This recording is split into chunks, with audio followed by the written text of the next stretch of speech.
Good morning, Digit fam. Adam Doud here with another daily serving of technology news. We're halfway through the week, which is just flying by, and I know we all have things to do before the weekend gets here, so let's just jump right in. It is October 9th, 2019, and this is your Digit Daily. You might remember the Essential phone from a couple years ago. That's that large screen device that originated the notch, which is already bad enough. But since then, there hasn't been much coming out of the Essential camp except insanely fast updates, which is nice for the few thousand people who bought an Essential phone, that is. So when Andy Rubin tweeted out some photos yesterday of Essential's next device, it raised some eyebrows, because Essential's next phone is basically half a phone. Like, take any smartphone and chop it in half vertically. Now stick one of those candy corn pumpkins on the back, hooray for holiday-themed podcasts, and you have what Essential calls Project Gem. It seems to be a phone that looks like a TV remote with a full touchscreen and a gigantic camera bump on the back. The UI looks a lot like Windows Phone with cards instead of icons, almost like live tiles. One shot of the UI shows 4 Android apps stacked on top of each other like building blocks. But it's too hard to make any judgments on this phone based on a couple of photos on Twitter. But there is something that we can make judgments on.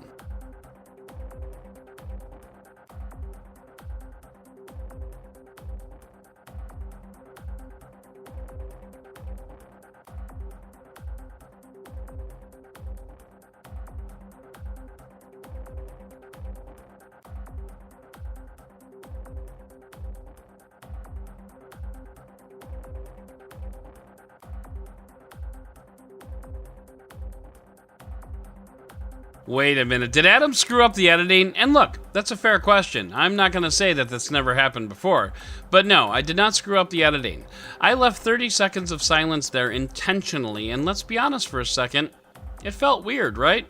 Like, I'm sure you got confused there for a second. You were thinking to yourself, well, I could still hear the music in the background, so why isn't Adam talking? Well, it was weird. And that was the point. Just like when Andy Rubin was kicked out of Google over allegations of sexual assault with a $90 million check in his pocket, and nobody said a damn thing. That was weird, right? Because Essential is Andy Rubin's company through and through, and Andy Rubin allegedly did some terrible things several years ago and has not once apologized or really done anything other than ignore it and hope it goes away. But this thing that he allegedly did was bad enough to get him kicked out of Google quietly and with $2 million a month for the next 45 months to follow. And that, kids, is called a golden parachute. Now, some might argue that what Google did was buy back Rubin's stock, which was worth $150 million for $90 million. So in a sense, Rubin actually lost money on the deal. But best case scenario, the optics here look terrible. So terrible that Google employees staged a walkout years later because of it.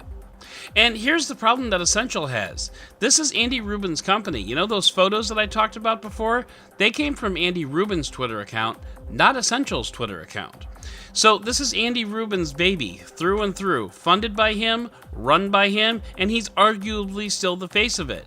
But this hangs over him like the scarlet letter that it is. Literally every time someone writes about this, sexual misconduct is going to come up as well. But without Andy Rubin, no one, and I mean no one, would take this phone seriously. Because it's kind of ridiculous. I mean, maybe there's some use cases that a few Insta photos can't quite get across, but I'm having a hard time imagining what that is. You know what people do on their phones? Watch videos, text, check Facebook. You know what's basically impossible to do? Type on a phone that's the size of a French toast stick. You know what sucks? Talking to your phone to do every little thing that you want your phone to do, because that's what Essential wants you to do. It's handy occasionally if you're by yourself, but to make that the dominant input method is at best unappealing. So I would wish you luck with that, Andy, but you seem to already have a rabbit's foot crammed up your butt. Whatever. I don't want one, and many folks that know Rubin is involved won't want one either. Android Police's editor-in-chief, David Ruddock, already said publicly, quote, "As policy, Android Police will no longer be accepting any access whatsoever from Essential indefinitely. No press conferences, no embargoes, no briefings, no review units. If we decide to review the long phone, and that is TBD, we will purchase a unit ourselves." And I respect that, brother. It's a bold stance, but I respect it. But for now, let's head into the Roundup!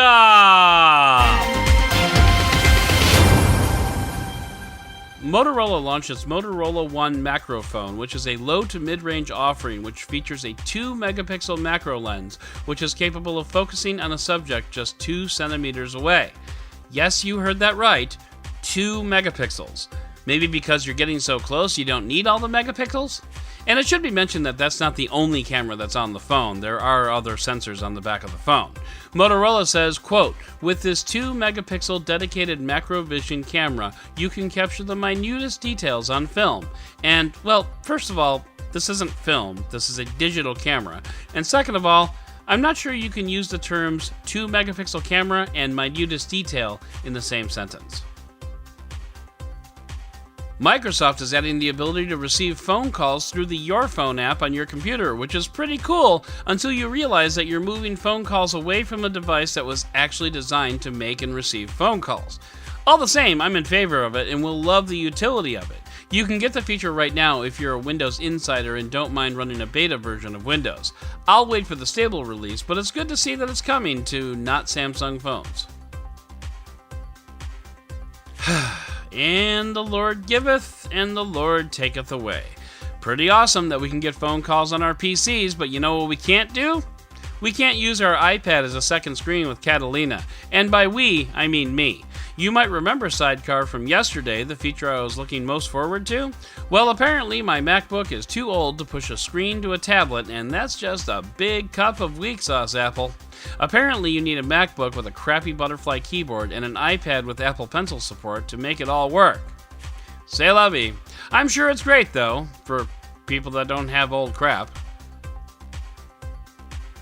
Software developer Virgil Duprat likes to plan ahead, as in plan ahead for a time when the global supply chain for electronics collapses and all that stands between us and the beasts is the ability to scavenge electronics and use them effectively.